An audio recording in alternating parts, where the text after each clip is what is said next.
Ibu mau jadi perempuan salihah? Alhamdulillah. Yang mau?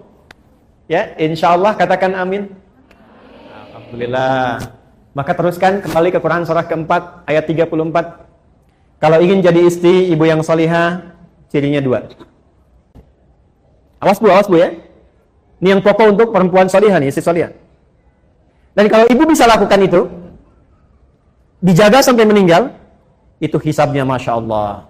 Langsung diperintahkan oleh Allah untuk ke surga dari pintu mana saja yang dipilih. Gak cukup dengan amin, kita bacakan dulu hadisnya. Qila laha yaumal qiyamati, akan dikatakan kepadanya saat hisab, udkhulil jannata min haitsu syi'ti. Langsung aja masuk surga dari pintu manapun yang kau kehendaki. Hadisnya sahih. Rawahu Tirmidzi, hadis riwayat Imam At-Tirmidzi, hadisnya sahih. Ini amalan saya ijazahkan dari Quran. Menjelang subuh, bangun sebelum subuh, misalnya 5 menit sebelum subuh aja, rajin istighfar. Itu Allah akan jaga. Insya Allah dijaga, hartanya stabil, anaknya sehat. Karena itu janji Allah di Quran surat Nuh. Faqultu astaghfiru rabbakum innahu kana ghaffara. Yursilis samaa'a 'alaikum midrara wa yumdidkum bi amwalin wa banina. Jadi anak akan dijaga, suami dijaga, harta dijaga, kehidupan berkah, nyaman. Dan kenapa sebelum subuh? Itu amanah di Quran surah 51 di ayat ke-18.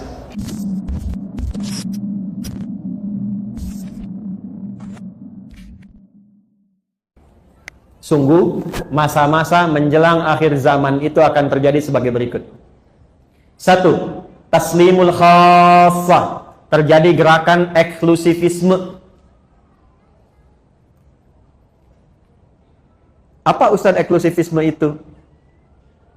Cara pandang yang mengkhususkan sesuatu di semua aspek. Jadi kalau bergaul sama golongan ini aja, yang itu nggak bisa berbaur. Kalau mengaji, khusus ini aja, nggak bisa campur dengan yang lain. Bahkan untuk memberi salam pun, pada golongannya aja, yang bukan golongannya, tidak disalami. Itu kata Nabi. Sekalipun dia sama-sama muslimah. Assalamualaikum ukhti. Apa ya? Ibu kan masih bid'ah. Hah? Jadi yang dulunya afsus salam kepada siapapun tebarkan rahmat, kasih sayang, salam. Ibu dulu kan kalau bertemu masih assalamualaikum ya. Temu saya di Timur Tengah itu masuk angkot aja assalamualaikum. Ya. Assalamualaikum, waalaikumsalam. Kalau sekarang kan masuk angkot assalamualaikum bawa kotak kan. Nah, ini akan terjadi gerakan yang terbatas kata Nabi. Dekat-dekat akhir masa itu sudah nggak kenal lagi silaturahim yang luas. Mulai terputus. Kemudian yang kedua apa? Ini yang terkait dengan penjelasannya. Fusyuwat tijarah. Sudah mulai menyebar berbagai jenis jual beli, transaksi jual beli. Di kata Nabi, semua jenis perdagangan jual beli itu ragamnya udah banyak. Sampai-sampai di hadis lain taqarrubul aswaq, cara mengakses dagangan itu jadi lebih mudah. Sekarang terjadi tidak? Dulu ibu kalau mau ke Kosambi naik angkot ya. Ya, naik ojek jalan dapat di situ pulang kan? Sekarang keluarkan handphone, klik datang sendiri ya. Terjadi belum? Sudah terjadi? Dan sekarang luar biasanya ragamnya jadi banyak ya pilihannya. Klik makanan banyak semua pilihan. Model jilbab banyak tuh kelihatan. Jadi ibu mau klik apa aja keluar produknya banyak kan? Di satu segmen itu banyak ragam. Kata Nabi mendekat kepada akhir zaman itu akan terjadi ragam banyak sekali dalam konteks kehidupan ekonomi. Dagangan modelnya banyak. Satu menu bisa banyak. Ibu kalau keluar saya tuh bingung tuh. Sate aja sekarang banyak. Sate A, sate B, sate C, sate ini. Ya. Kemarin mau kurban grade-nya aja banyak ya. Kurban grade A, kurban grade B, kurban grade C, dan sebagainya. Ya, yang jadi persoalan apa? Sampai-sampai saking banyaknya peluang berdagang itu, istri ikut membantu suami hadir di dalamnya. Fatu'inul mar'atu zawjaha fit tijarati, itu hadisnya.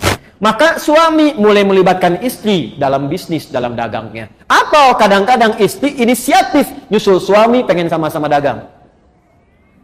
Terjadi nggak sekarang? Kan? Kayaknya, wah mama buka ini aja deh, gitu ya. Papa ke kantor, mama pengen buka ini. Salah tidak? Salah tidak? Sampai di sini hadisnya tidak menyoal. Ibu mau dagang? Silakan. Ibu mau berniaga, silahkan. Tapi yang jadi persoalan adalah ketika sudah mulai merasa sukses, baik dan seterusnya, istri naik posisi dan merasa melebihi suami, dan disitulah kemudian mengambil tanggung jawab nafkah dalam kehidupan rumah tangga. Muncul persoalan. Dampaknya apa? Satu, mulai mengabaikan tugas pokok. Ini yang dimaksudkan. Akan terjadi masa menjelang kiamat saat perempuan ikut kepada aktivitasnya laki-laki. Maka yang terjadi apa? Satu, pokok fitrahnya mulai berubah. Bu masih ingat tadi?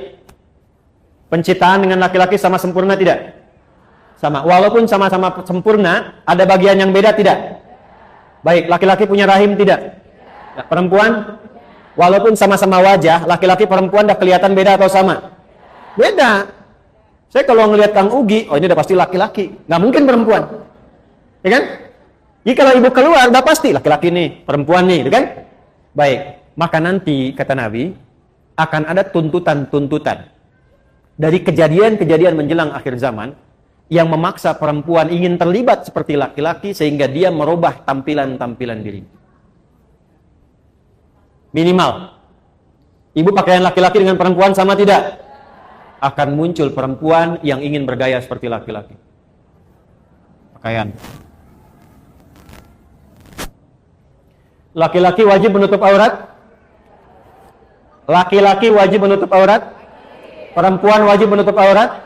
Menutup aurat sama-sama. Laki-laki sama, perempuan sama. Tapi yang ditutup dan cara menutup kan beda. Jelas? Akan terjadi perempuan mengenakan pakaian perempuan tapi ingin seperti laki-laki. Ada sekarang? Ada sekarang? Bahkan beberapa tempat dibuat seragamnya sama kayak laki-laki kan? Yang paling menarik, boleh jadi sama-sama berjilbab tapi auratnya masih tampak. Jelas? Maka hati-hati. Kalau sudah masuk ke situasi itu, pertahankan Bu ini healingnya. Jangan berpaling. Sebab ketika diikuti itu, berpaling dari ketentuan Allah, yang terjadi nanti akan marak apa? Karena pakaian sudah berubah. Awas hati-hati, aurat yang ditutup terbuka. Aurat itu kan kalau sudah terbuka, memancing ya perilaku-perilaku yang tadinya tidak terjadi bisa hadir. Konsekuensinya apa? Zina. Jadi makin marah. Zina. Tuh. Jadi makin marah. Makanya ibu sering baca kan, tanda-tanda menjelang mendekat ke kiamat banyak zina tersebar kan. Nah pengantarnya itu dari situ awalnya. Laki-lakinya begini, perempuannya ikut berpaling. Tidak dilarang kalau ingin beraktivitas. Ikut bekerja misalnya, atau menyalurkan hobi. Tapi ketika merubah tampilan fitrah, itu yang jadi persoalan. Maka coba perhatikan. Kalau berdandan, berpakaian dan sebagainya, jaga. Jangan sampai terlibat pada suasana yang sempat di-warning oleh Nabi SAW. Jelas sampai sini? Model. Ini saya bicara dalam konteks iman ya, dalam konteks umat Islam ya. Kalau di luar yang tidak beriman, gak akan kepikiran ini Bu. Gak akan kepikiran. Makanya kalau ibu ke barat, di Amerika, di Eropa, kan, agama itu dianggapnya biasa seperti budaya. Makanya gak ada pikiran tentang agama. Jadi bagi mereka, karena nggak belajar tentang nilai agama seperti kita yang pelajari dalam konteks keislaman, mau pakaian apa saja silahkan, yang penting terhormat dalam budayanya. Jadi mau kelihatan auratnya juga bagi mereka yang penting terhormat dalam budaya mereka. Ya, mau pakai pakaian minimalis juga dalam budaya mereka, karena nggak ada konsep ini. Bagi insan beriman, perempuan yang beriman, cara pandangnya berbeda. Jadi kalau ada budaya misalnya di barat dibawa, ya dalam konteks bisnis sah-sah saja. Tapi dalam konteks kita beribadah sebagai seorang perempuan muslimah, perempuan mukminah yang beriman, boleh nggak mengadopsi itu? Boleh nggak mengenakan pakaian yang serupa? Ketika itu dilarang atau berpaling, dalam bahasa judulnya ibu, berpaling dari situ, maka yang terjadi pasti persoalan. Saya cuma sarankan saja, selesaikan persoalan itu sebelum pulang menuju Allah Subhanahu wa Ta'ala. Nih, contoh paling gampang sebenarnya begini. Bu, perempuan dalam Islam berjilbab tidak? Ya, nggak ada perbedaan pendapat. Berjilbab tidak? Berjilbab. Laki-laki berjilbab tidak? Tidak. Perhatikan baik-baik. Perempuan tuh berjilbab, hikmahnya banyak. Kalau kita bahas satu saat ayat tentang jilbab, saya urutkan tuh. Dari mulai fikihnya, hikmahnya, macam-macamnya. Itu Bu, saking sayangnya Allah, itu perempuan diminta berjilbab karena sayangnya Allah. Ya ayyuhan nabiyyu, hei Nabi sallallahu alaihi wasallam, Qul li azwajika viralkan. Bahasa sekarang kan viralkan. Kalau sudah viral, like, share, and comment. Kalau sudah viral, like, share, and comment. Kata Allah, viralkan. Katakan pada istri-istrimu, banatika, dan anak perempuanmu. Perhatikan, wanisa mu'minin, dan semua perempuan yang beriman. Saya tanya, ibu perempuan tidak? Perempuan bukan? Beriman tidak? Berarti ayat ini untuk saya atau untuk ibu? Ayat ini untuk perempuan atau laki-laki? Yudnina min jalabibihinna asa an yu'rafna fala yu'zain. Kata Allah, kenakan jilbab. Kenapa harus berjilbab? Satu, asa an yu'rafna, supaya diketahui mereka perempuan beriman. Kalau sudah tahu, fala yu'zain, maka melekat hukum pada laki-laki untuk menghormati dan membantu serta melindunginya. Jadi dulu Bu, kisahnya begini. Waktu ada perempuan di Madinah yang muslimah, sebelum ayat tentang jilbab turun, itu malam-malam mau buang hajat. Kan dulu tuh nggak ada seperti kita toilet umum seperti sekarang. Jadi kalau mau buang hajat tuh kebun kurma kemana. Malam-malam ketika akan keluar, diganggu oleh laki-laki Yahudi, preman-preman Madinah. Dilaporkan kepada Nabi. Begitu esoknya dilaporkan, turunlah ayat ini. Disuruh pakai jilbab. Begitu pakai jilbab, sudah viral di kalangan para pemuda muslim. Itu muslimah tuh. Itu mukminah tuh. Maka perintahnya satu, kata Al-Quran. Setiap Anda melihat perempuan berjilbab, bantu, tolong, lindungi dia. Kaidah fikihnya begitu, hukumnya begitu. Jadi sebetulnya saya, kalau melihat ibu berjilbab kesulitan, saya wajib bantu ibu. Enak bener deh, ibu beli beras, aduh susahnya. Kelihatan sama Pak Duni, saya aja yang bawain bu. Tuh. Saya ada perlindungan. Jadi jilbab itu bukan sekedar dikenakan untuk menunjuk identitas sebagai insan beriman muslimah, bukan hanya itu. Itu wujud sayangnya Allah kepada perempuan. Kalau mau digali dari segi kesehatan, dari segi macam-macam banyak, tapi kesimpulannya satu, Allah sayang pada perempuan. Kalau fikihnya dipraktekkan itu luar biasa. Sekarang kenapa Allah yang sudah sayang, perempuannya berpaling? Allah sayang memberikan jilbab. Banyak orang mencari kasih sayang Allah. Ini Allah langsung memberikan kasih sayangnya. Saking sayangnya pakai nih. Saking sayangnya Allah, bahkan Masya Allah meninggal pun masih dijilbabin juga. Kain kafan perempuan kan beda dengan laki-laki Bu ya. Yang perempuan ada kudungnya tidak? Laki-laki ada tidak? Tidak. Jangan sampai meninggalnya pakai kudung, hidupnya nggak pakai jilbab. Ntar malaikat nanya, cie siapa nih katanya? Kan? Udah meninggal kok kudungan? Gitu. Halo? Ini kan? Jelas ya? Jadi cara memposisikannya demikian. Jadi ibu maksudnya. Ibu tata betul tuh, akan tiba masa-masa seperti itu. Sekarang saya tanya, ada nggak pekerjaan yang membuka lowongan kerja untuk perempuan tapi harus lepas jilbab? Berarti hadis Nabi benar atau tidak? Itu aja istilahnya itu loh. Jelas sampai sini? Alhamdulillah kita di Indonesia. Karena di Indonesia, untuk mempraktekkan agama itu sudah jadi ketentuan di undang-undang.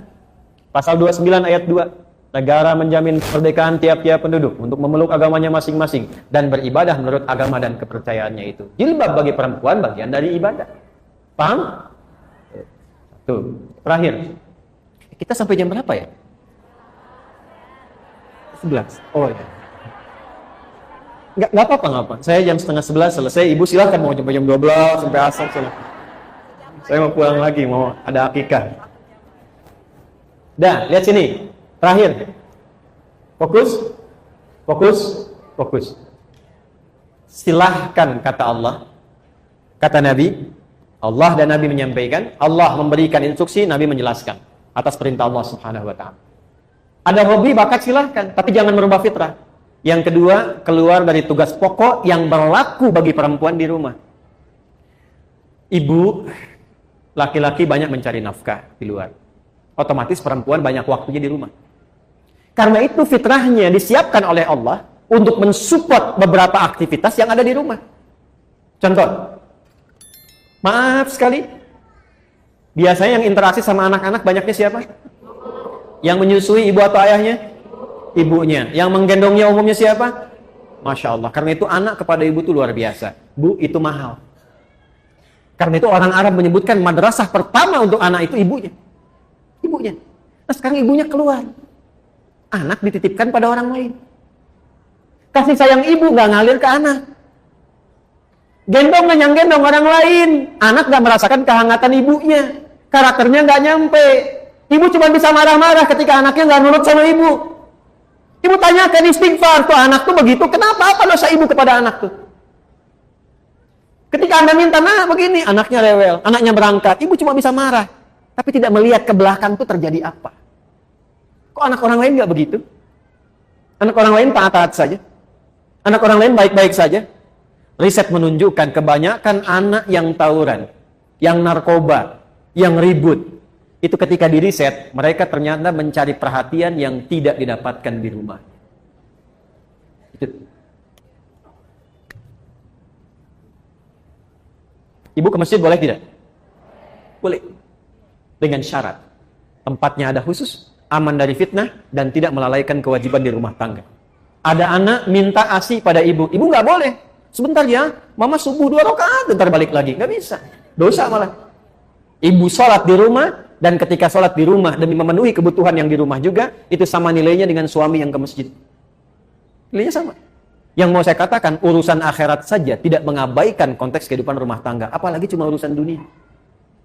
Jadi mulai hari ini, keluar dari sini, pakaian tata dengan baik. Cek di rumah apa yang belum tuntas. Karena sesukses-sukses anaknya, ketika anak sukses hebat apapun, perintah pertama Al-Quran, hey, jangan dulu bagi dengan yang lain. Bagi dengan ibumu dulu. Bagi dengan ibumu dulu. Minimal doakan ibumu, doakan ayahmu. Itu yang di Quran surah 46, ayat 15 itu. Tapi ibu yang bagaimana yang mesti diberi perhatian? Ayah yang bagaimana yang mendapatkan itu semua? Jangan sampai tidak terjadi semua itu. Adalah ibu yang justru bisa memberikan waktunya untuk membuat anaknya sukses di kemudian hari. Dan itu tidak mungkin terjadi kalau di rumahnya berkurang waktunya hanya untuk keluar. Tidak disalahkan ketika keluar, tapi bagi sehingga tidak meninggalkan yang pokok. Saya tutup yang terakhir. Ibu mau jadi perempuan salihah? Alhamdulillah. Yang mau? Ya, insya Allah katakan amin. Alhamdulillah. Maka teruskan kembali ke Quran surah keempat ayat 34. Kalau ingin jadi istri ibu yang salihah, cirinya 2. Ada berapa cirinya?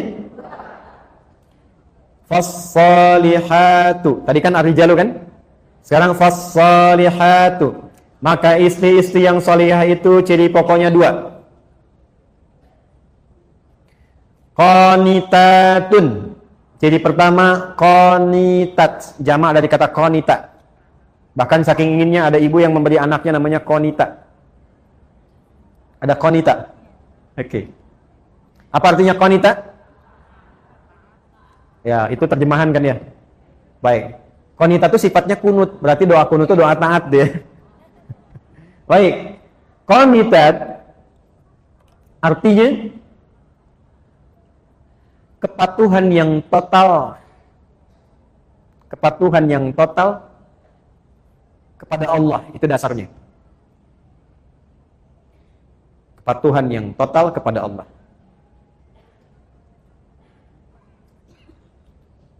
Asalnya itu. Nanti kalau dibawa ke aspek-aspek ibadah atau rumah tangga, maknanya menjadi luas. Contoh, kalau sholat, tanda patuhnya kita kepada Allah, itu ditunaikan dengan khusyuk. Nah, khusyuk itu kadang disebut oleh Quran dengan qanitun. Jamaknya qanitin. Dari kata qanita. Contoh di Quran surah kedua Al-Baqarah ayat 238. Hafidhu 'alas salawati was salatil wusta wa qumu lillahi qanitin. Quran surah kedua Al-Baqarah ayat 238. 238. Posisinya paling kanan sebelah atas di mushaf. Kalau dibawa ke rumah tangga, maksudnya begini. Kepatuhan kepada Allah dengan cara menaati suami sepanjang tidak menyalahi ketentuan Allah. Saya ulang ya, ibu jangan senyum dulu tuh. Kepatuhan kepada Allah dengan cara menaati suami sepanjang tidak menyalahi ketentuan Allah. Awas bu ya. Ini yang pokok untuk perempuan salihah nih, istri salihah. Dan kalau ibu bisa lakukan itu, dijaga sampai meninggal, itu hisabnya Masya Allah. langsung diperintahkan oleh Allah untuk ke surga dari pintu mana saja yang dipilih. Nggak cukup dengan amin, kita bacakan dulu hadisnya. Ya. Lihat sini. Perhatikan. Idza shallatil mar'atu salataha. Kalau ada seorang perempuan cuman sholat fardu selama hidupnya, nggak pernah sholat sunnah, nggak pernah tahajud, nggak pernah duha, nggak pernah syuruk dan sebagainya. Wa shamat shamaha, dan hanya puasa wajib saja, Ramadan saja, nggak pernah Senin Kamis, nggak pernah ayamul bid. Wa ata'at zaujaha, tapi dia patuh pada suaminya, taat dalam rangka mematuhi Allah. Perhatikan. Wa hafizat farjaha, dan menjaga diri tidak selingkuh. Qila laha yaumal qiyamati, akan dikatakan kepadanya saat hisab, udkhulil jannata min haitsu syi'ti, langsung aja masuk surga dari pintu manapun yang kau kehendaki. Hadisnya sahih. Rawahu Tirmidzi, hadis riwayat Imam At-Tirmidzi, hadis sahih.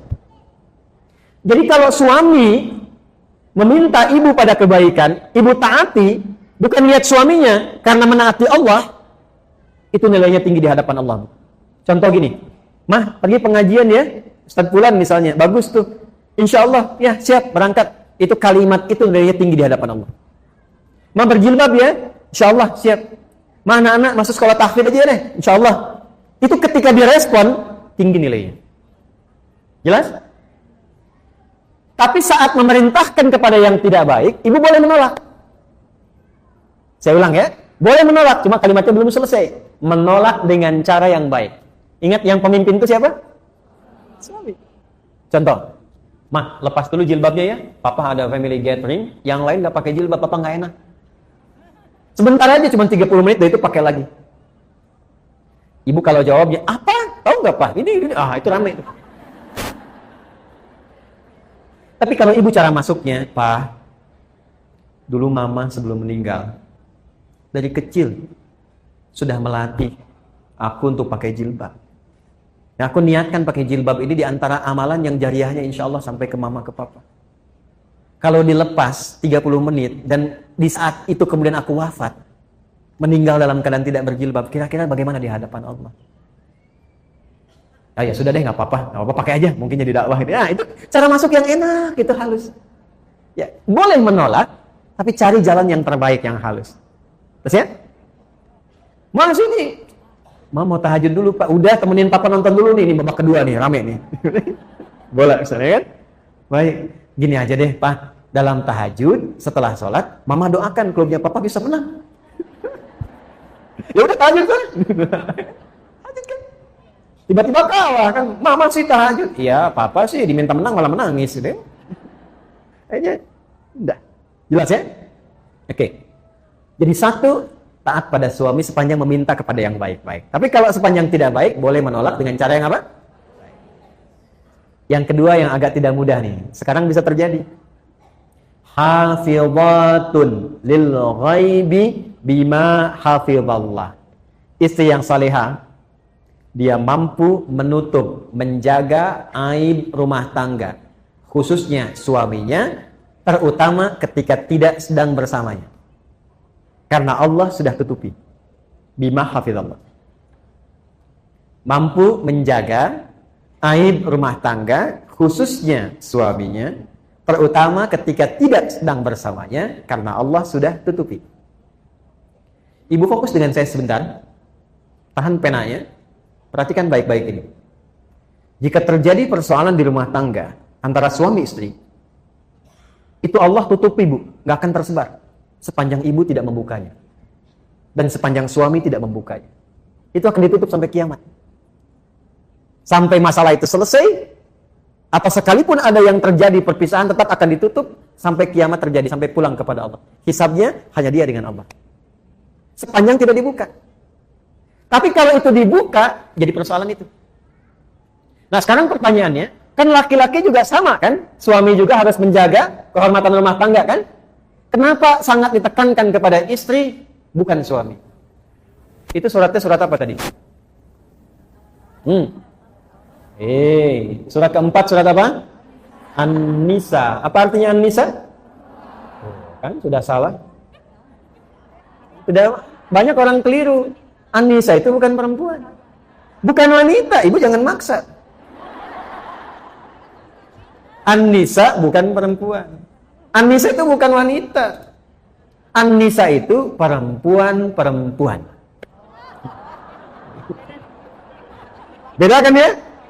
Baik, kalau perempuan itu berapa jumlahnya? Perempuan itu berapa? Banyak.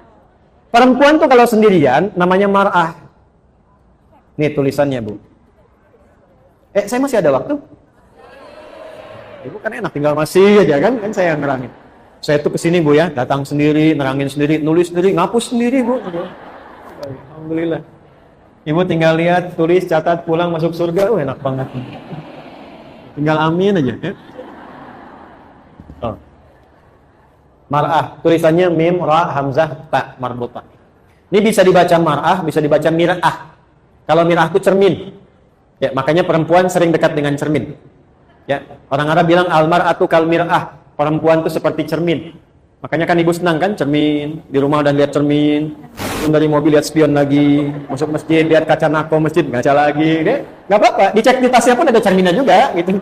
Minimal handphonenya kan, nggak apa-apa. Itu fitrah bawaan biasa. Mar'ah itu nanti sifatnya muru'ah. Muru'ah itu sifat yang senang menjaga kehormatan. Makanya perempuan itu senang tampil terhormat, jaga rapi, tertib. Beda kan, Bu, kalau saya laki-laki keluar pakaian agak lecek sedikit, biasa. Tapi kalau kelihatan istri, stop. Setrika dulu. Rapi dulu. Itu fitrah, perempuan itu biasa. Tapi ingat, perempuan itu seperti cermin. Ibu tahu cermin? Tahu ya? Cermin kalau dilempar, misalnya sampai pecah, bisa nggak dirangkai lagi? Jangan salah, bisa. Bisa dirangkai lagi. Cuma tak mampu memantulkan bayangan yang sempurna. Nah, sifat perempuan itu sama dengan cermin. Kalau dia terlukai, itu bisa cepat memaafkan, tapi sulit melupakan apa yang dialami. Ya kan? Punya masalah tahun 2022, tapi kalau diungkit, kejadian listrik tahun 98 muncul lagi kan? Iya. Jadi itu fitrah, Bu, biasa gitu. Masalah satu keluar 1000 itu biasa. Kenapa sih, Pak? Gini-gini. Dulu kan Bapak, dulu kan. Padahal masalahnya sekarang kan. Nah, itulah mar'ah. Tapi kalau banyakan, laki-laki itu masih konsisten jamaknya. Rajul jamaknya rijal. Kalau perempuan beda. Sendirian dia mar'ah, banyakan dia nisa. Udah beda sendiri. Hurufnya udah lain. Katanya udah beda. Bu, rajulun. Ra-nya ada, jimnya ada, lamnya ada. Jamaknya rijalun. Ra-nya masih ada, jimnya ada, lamnya masih ada. Cuman tambah alif. Ini mar'ah, nisaun, mimnya kemana, ro-nya kemana, taknya kemana. Kenapa jadi nisa? Nisa itu seakar juga dengan kata nasa. Apa itu nasa? Di antaranya adalah sifat yang mudah mengungkapkan apa yang dirasakan. Ini perempuan itu sependiam-pendiamnya sendirian. Kalau ketemu temannya bisa cerita. Saya nggak bilang curhat, cuman bisa cerita. Makanya kata Quran, kenapa ditekankan ke perempuan dengan nama nisa? Kalau sedang kumpul dengan teman-teman, ada masalah apapun dengan suami, jangan dibuka. Memang judulnya pengajian. Tapi ketika datang kan beda sapaannya. Assalamualaikum, ece damang? Alhamdulillah, saya. Kumaha damelan? Alhamdulillah lancar. Suami kumaha? Di situ masalahnya. Aduh. Kan judulnya pengajian kan? Tapi yang dibahas tuh bisa suami. Sekarang itu lebih parah, hadisnya nyata. Belum datang ke pengajian, udah bikin status. Tuh. Itu baru keluar kawan tadi bikin. Aku tidak mengira, engkau tidak seperti aku duga. Terus yang menyebalkan itu ditungguin komennya, dilihat siapa yang komen. Teteh kenapa? Paham ya? Itu terjadi tidak? Halo, terjadi tidak? Pakai jilbab aja bikin status. Sudah sampai TSM, tinggal menunggu Ustadz. Ayo, tuh ayo. Tuh, kan? Hadisnya betul tidak? Qurannya betul tidak?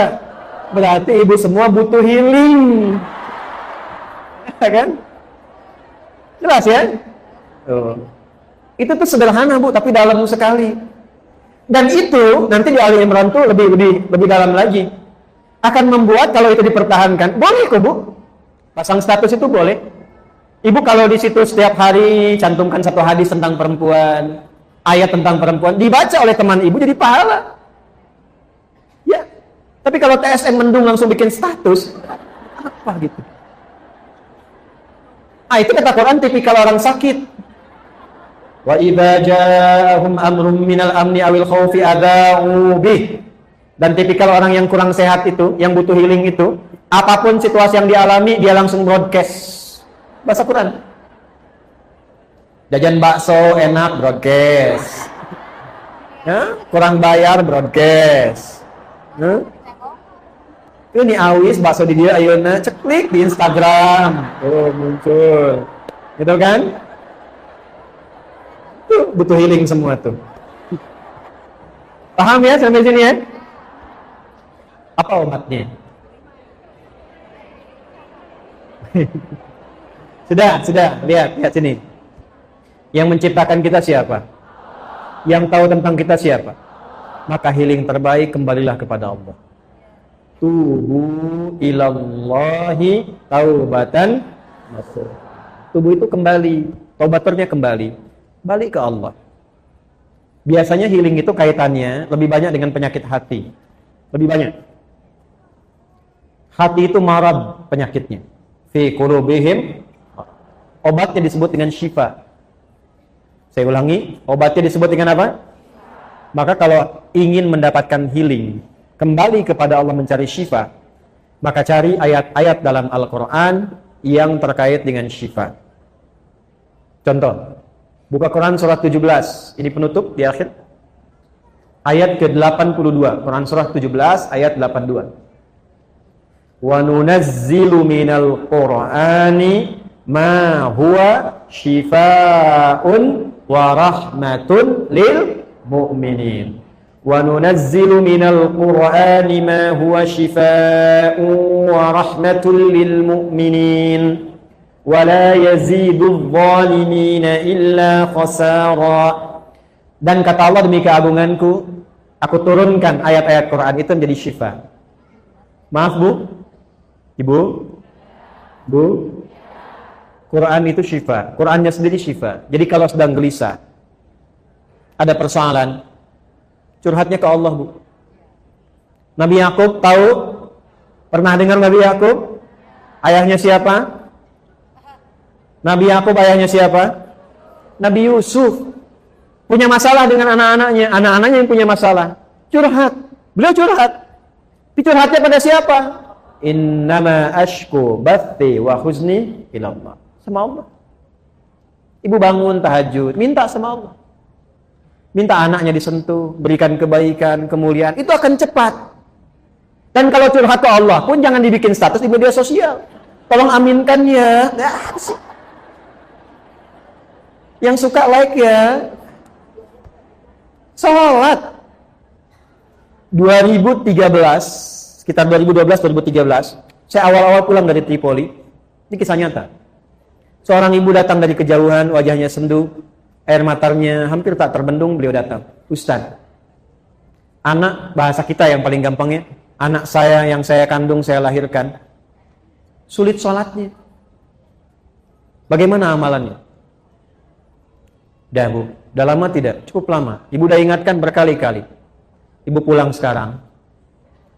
Malam ibu sholat, tapi di samping tempat tidur anak ibu. Lalu bermohon kepada Allah, minta aja dengan bahasa ibu, ya Allah, ini anak yang kau titipkan kepadaku, dilahirkan di rahimku, dipertanggungjawabkan olehku sampai dengan aku berpulang. Mohon jadikan dia anak yang soleh, rajin menunaikan sholat, dan ringankan hisabku di akhirat nanti di hari kiamat. Ibu minta aja, ntar hari ketiga ibu kesini lagi. Nggak usah diingatkan lagi, ibu nggak usah bilang sama anak, lakukan itu aja. Hari ketiga pulang sini lagi datang. Tahu apa yang terjadi? Ini kisah nyata. Saya tidak menceritakan yang fiktif. Hari ketiga, pagi-pagi sekitar jam 7 kurang sedikit. Dari kejauhan panggilan begitu kencang, Ustadz, bawa nasi uduk. Anak saya udah sholat. Kok bisa Bu? Jadi tepat di malam yang ketiga itu, anaknya bangun, dia berdiri, langsung dia kejar, dia peluk ibunya, dia menangis. Mama, maafkan aku, katanya kan. Maafkan aku. Ibunya pun ikut nangis. Aku kan selama ini nggak sholat karena mama kan dulu juga nggak sholat. Bapak juga sibuk begitu. Keluarlah kalimat itu. Maka keduanya saling bermaafan, saling berpelukan dan sebagainya. Di situ berjanji anaknya untuk menunaikan sholat. Bahkan datanglah kalian ke pesantren, kami siapkan murid untuk membimbing. Dia bukan hanya sholat tapi menghafal Quran. Sejak saya tinggalkan itu sudah 3 juz, mungkin sekarang sudah 30 juz.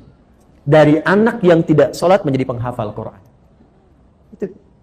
Jadi banyak sekali persoalan yang healingnya itu justru saat dihempaskan di atas sajadah itu. Bukan saat dihempaskan di media sosial. Ya, jadi kalau ibu mau curhat, cari yang solutif. Minta kembali kepada Allah. Ibu punya masalah dengan suami, wudu, ambil mushaf, baca Quran. Setidaknya ada ketenangan. Kalau sudah hati tenang, komunikasinya enak. Kadang-kadang nggak pernah tuntas itu karena dibawa dengan kegelisahan. Akhirnya yang muncul ego, yang muncul kehebatan. Lupa kalau dua-duanya itu hamba yang akan berpulang kembali pada Allah Subhanahu wa Ta'ala. Jadi healingnya gunakan dengan pemilik kita. Kembali kepada Allah, bangun konektivitas, dekati Allah Subhanahu wa Ta'ala. Kita punya sholat, kita punya Quran, ya, kita punya doa, gunakan semua itu untuk membangun konektivitas kepada Allah. Membangun koneksi disebut dengan zikir namanya. Sebut dengan apa? Maka semua amalan tadi di Quran disebut dengan zikir. Karena itu nanti ada zikir-zikir khusus, Bu, yang menenangkan hati itu. Ya muqallibal qulub, tsabbit qulubana ala dinik, ala imanik, ala islam, dan zikir-zikir yang lainnya. Minimal Bu ya? Bu, rajin istighfar. Ini amalan saya ijazahkan dari Quran. Menjelang subuh, bangun sebelum subuh, misalnya 5 menit sebelum subuh aja, rajin istighfar. Itu Allah akan jaga. Insya Allah dijaga, hartanya stabil, anaknya sehat. Karena itu janji Allah di Quran surat Nuh. Faqultu astaghfiru rabbakum innahu kana ghaffara. Yursilis samaa'a 'alaikum midrara wa yumdidkum bi amwalin wa banina. Jadi anak akan dijaga, suami dijaga, harta dijaga, kehidupan berkah, nyaman. Dan kenapa sebelum subuh? Itu amanah di Quran surah 51 di ayat 18. Wabil ashari hum yastaghfirun. Siap Bu ya? Baik, siap diamalkan? Baik. Siap untuk diamalkan? Baik. Saya ingin coba berikan yang terakhir. Saya berikan doa, insya Allah kalau ibu amalkan ini singkat padat. Tapi kalau ibu bisa amalkan, insya Allah akan cepat berubah. Ya. Allahumma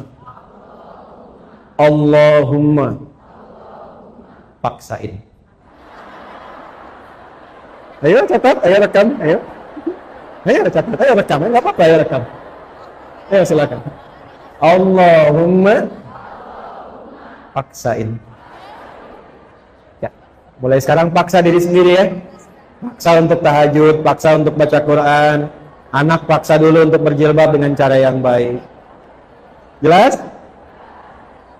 Paham? Quran surah kelima Al-Maidah ayat 100 sampai 101.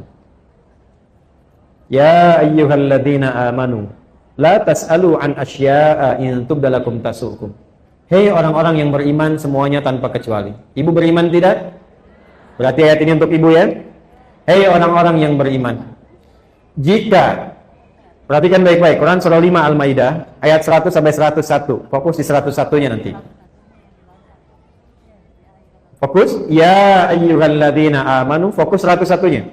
Ya ayyuhalladzina amanu la tas'alu an asya'a in tubdalakum tasukum. Hei semua yang beriman, jika uraian sudah sampai dijelaskan, dipahami, maka jangan banyak ditanyakan lagi. Banyaknya pertanyaan itu akan menjadikan yang jelas menjadi tidak jelas. Paham? Beriman tidak? Jelas? Ada pertanyaan? Alhamdulillah. Baik.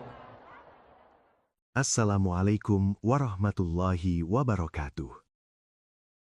Alhamdulillahirabbil alamin.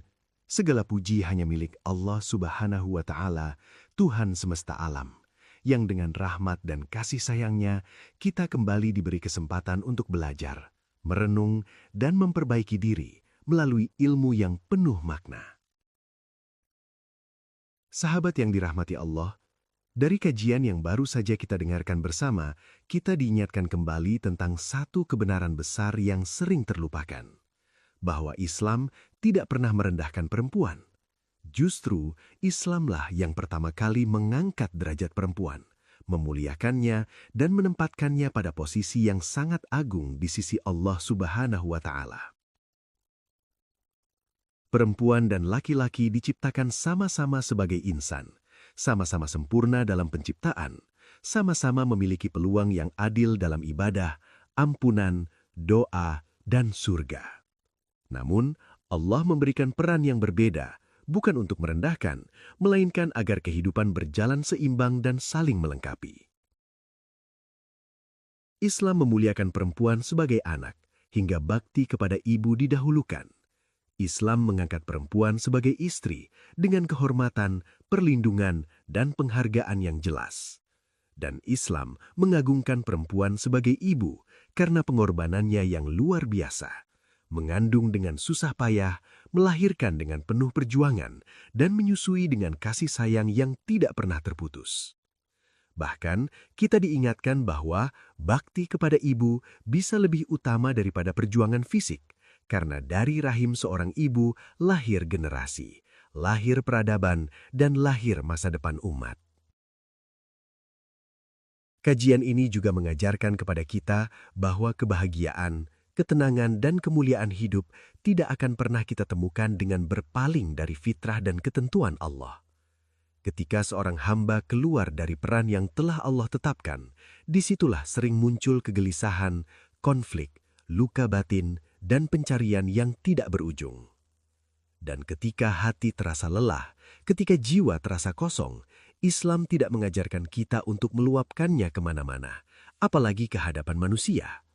Islam mengajarkan kita satu jalan yang paling menenangkan, kembali kepada Allah Subhanahu wa Ta'ala. Al-Quran diturunkan sebagai syifa, sebagai obat bagi hati yang gelisah. Doa, zikir, istighfar, dan sujud panjang di sepertiga malam adalah tempat terbaik untuk menyembuhkan luka yang tidak terlihat.